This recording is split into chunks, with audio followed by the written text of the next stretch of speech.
దాంట్లో ఉన్నటువంటి input editor కావచ్చు, అక్కడ ఉన్నటువంటి ఆ బీట్ రిపోర్టర్ కావచ్చు, చదివినటువంటి యాంకర్ కావచ్చు. సో వాళ్ళపైన చర్యలు తీసుకున్నప్పుడు, ఇంత పెద్ద స్టోరీ వచ్చినప్పుడు ఆ సంబంధించినటువంటి చైర్మన్ ఉంటాడు, సీఈఓ ఉంటాడు. మరి వాళ్ళని ఎందుకు మరి ఇంకా పట్టుకొని వచ్చి వాళ్ళని ఎందుకు అరెస్ట్ చేయట్లేదు? అంటే వాళ్ళ యొక్క ఇన్ఫ్లుయెన్స్కి ఏమైనా మీరు భయపడి చేయట్లేదా?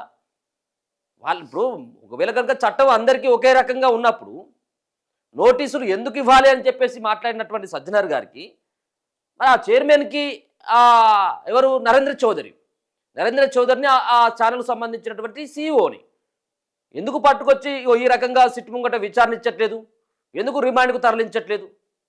అంటే కేవలం కొంతమందిని అరెస్ట్ చేపించి ఇది రేపేమైనా గొంతు నొక్కేటువంటి ప్రయత్నం చేస్తూ ఉన్నారా? ఒకవేళ అసత్య కథనాలు ప్రచారం చేసినటువంటి వ్యక్తులపైన చర్యలు తీసుకోవచ్చు, దాంట్లో తప్పేం లేదు కావచ్చు.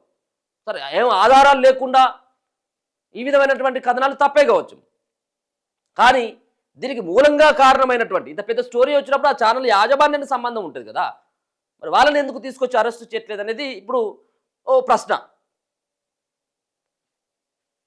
సో మొత్తానికైతే ఇద్దరిని, రమేష్ అండ్ సుధీర్ని ఇద్దరిని మాత్రమే రిమాండ్కి పంపించారు, చారిని వదిలేసిండు, ఆయన లేడట.